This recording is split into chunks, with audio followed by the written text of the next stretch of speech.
15 years later, my dying mom revealed why I was truly abandoned. I was just 16 when my parents kicked me out. It was Christmas Eve, and I had just told them I was pregnant. My dad's face turned this deep, furious red, and my mom, she couldn't even lift her eyes off the floor. It was like she couldn't bear to look at me. Then my dad pointed straight at the door and said that unless I fixed the problem, I was no longer their daughter.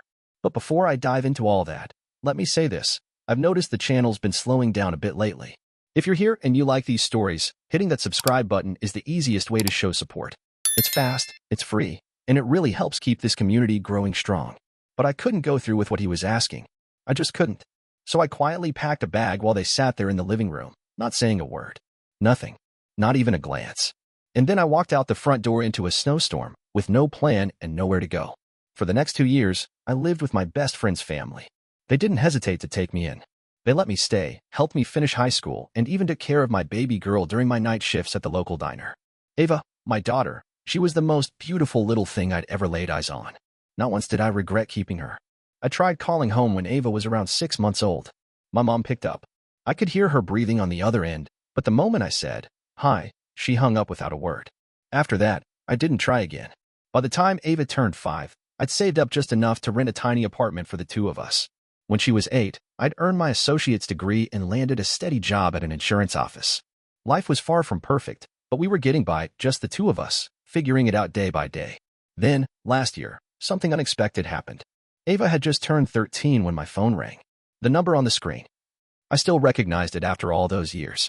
It was my dad. 15 years of silence, and then out of nowhere, he wanted to talk.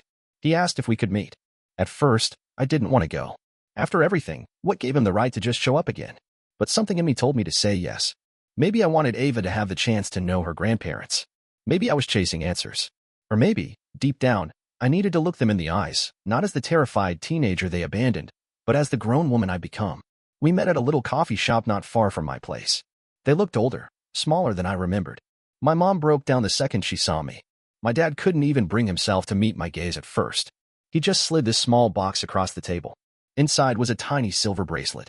"We bought this for your baby," he said, "right after you left." Then my mom finally spoke.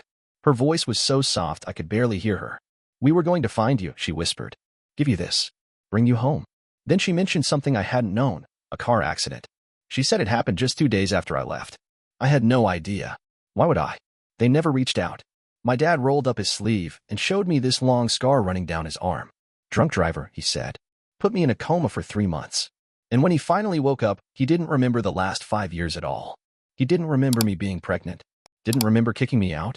My mom had to fill in the blanks for him, but by the time she did, they had no clue where to find me. "Why didn't you try harder?" I asked. My voice cracked with the weight of everything I'd held in for so long. I wasn't hiding.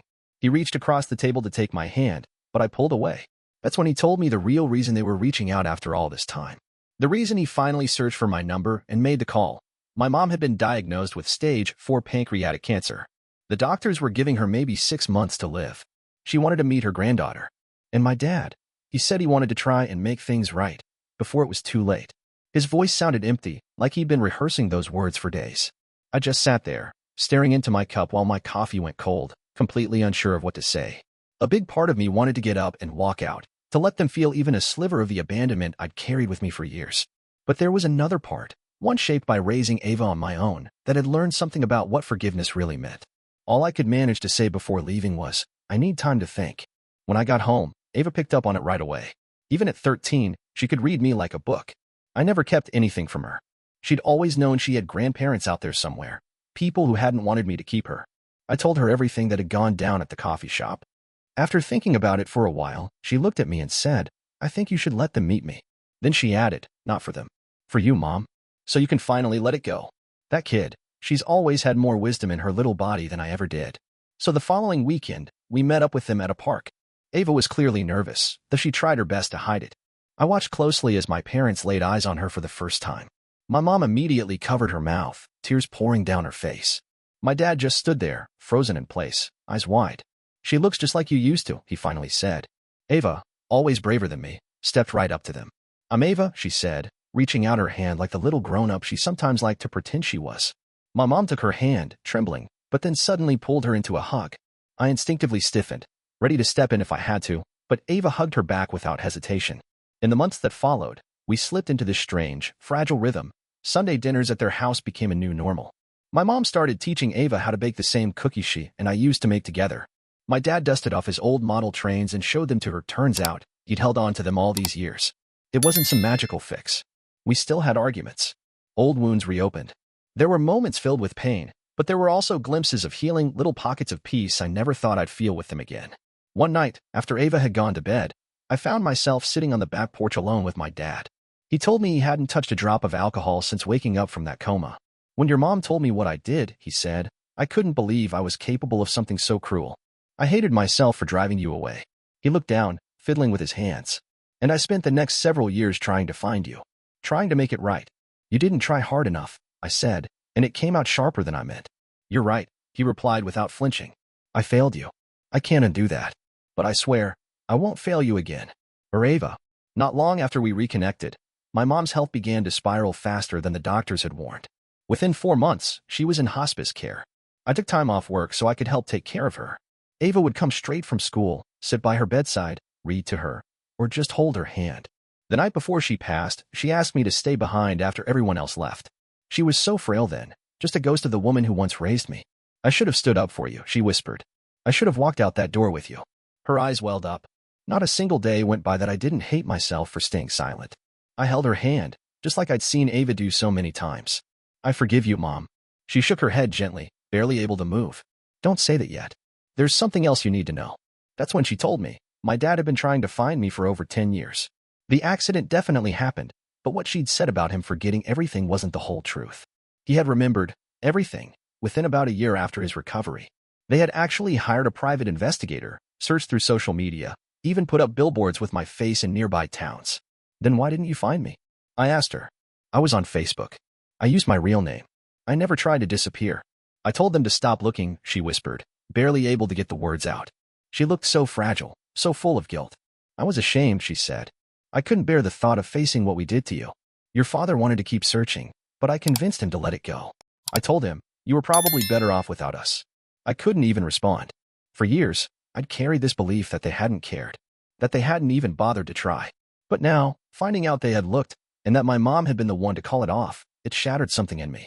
I'm telling you this, she said softly, because I don't want you to blame him. If you need to be angry with me. But please, don't punish him for my fear.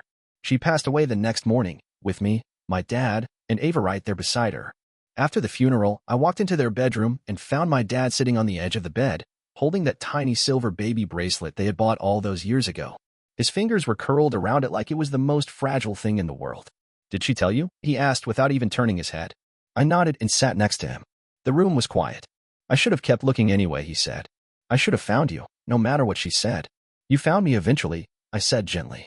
That's what counts now. It's been 2 years since she passed. My dad sold their old house and bought a smaller one just a few blocks from where Ava and I live.